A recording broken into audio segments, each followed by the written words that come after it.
Assalamualaikum guys, jumpa lagi dengan aku Syahman dan kali ni aku nak share korang tentang tombol pecah dekat rumah sewa.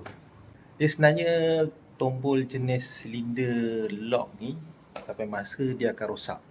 Yang menjadi masalahnya bila dia rosak, penyewa dekat dalam tapi tak boleh buka. Jadi dia terpaksa pecahkan pintu dan tombol rosak, pintu pun pecah. Itu yang sadis tu kan. Jom kali ni aku nak tunjukkan korang, aku nak share korang macam mana aku repair pintu dan tukar tombol baru ni. Jom. Okey, nampak. Pecah. Dan inilah.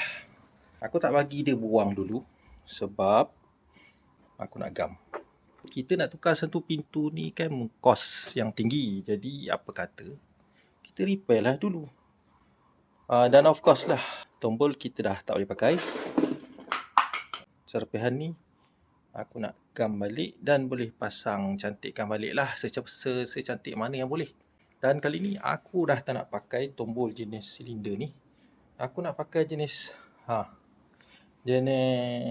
okey, aku dah beli, aku nak pakai jenis deadbolt lock. Yang ini kebanyakan rumah sewa aku dah tukar. Tapi untuk rumah ni tak tukar lagi. Dah jadi pun nak tukar je tak. Aku pernah kongsi cara pasang sebelum ni.